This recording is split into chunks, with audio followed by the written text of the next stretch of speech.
Hello, today we'll learn how to draw the Lewis dot structures of the monoatomic ions. So first we need to know what a monoatomic ion is. A monoatomic ion is a charged particle which is formed by either the loss or gain of one or more electrons by an atom. So I'll give you an example of a monoatomic ion. Cl with a negative charge is a monoatomic ion. And why so? Because this is a single atom which has become negatively charged by the gain of an electron. So before we learn how to draw or how to write the Lewis dot structure of chlorine with a negative charge, which is chloride ion, first let us draw the Lewis dot structure of chlorine atom. Chlorine, its atomic number is 17. So if we have to draw the Bohr-Rutherford diagram or arrange these 17 electrons in the shells around the nucleus, the first shell will have 2 electrons, the second shell can have 8, and the last shell will have 7 electrons.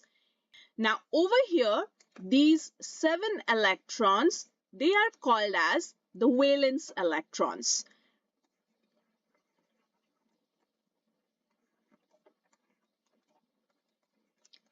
So valence electrons are the electrons which are present in the outermost shell.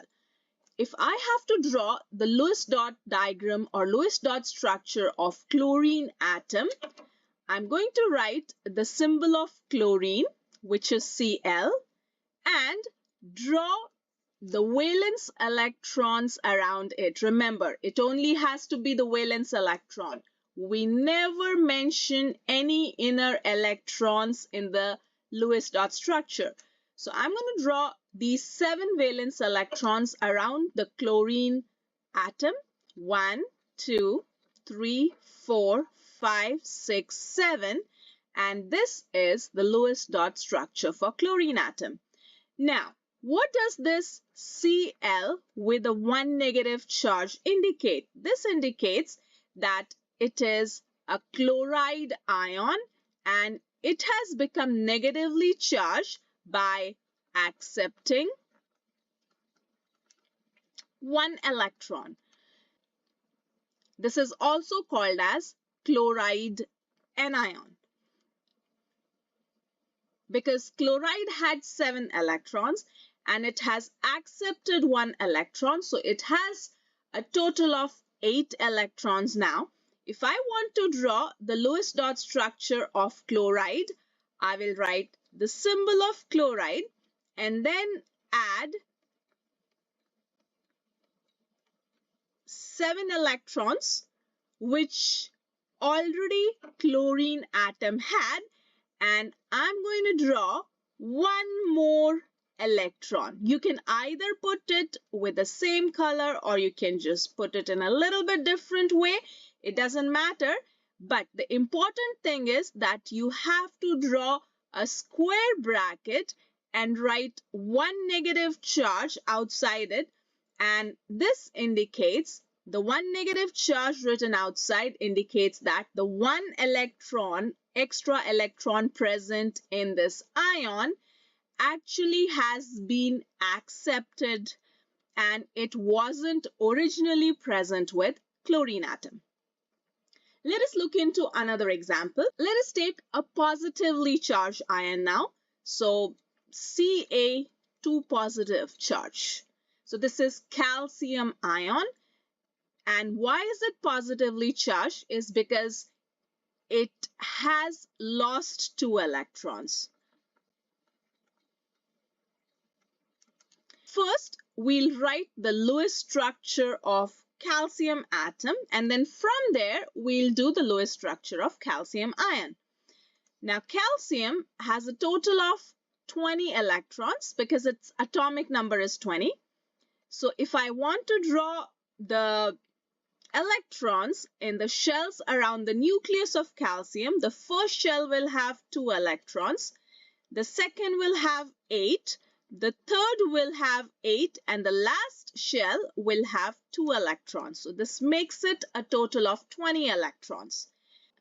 Now, how many valence electrons do you think are present in the calcium atom? So calcium has a total of 2 valence electrons. So if we have to draw the Lewis dot structure of calcium, we'll write the symbol of calcium and then 2 valence electrons around it. Now from here what we are going to do is we will draw the Lewis dot diagram or Lewis dot structure of Ca with a 2 positive charge. Now because calcium atom has 2 electrons in the outermost shell, if it loses these 2 electrons, which means in the outermost shell it has got 0 electrons.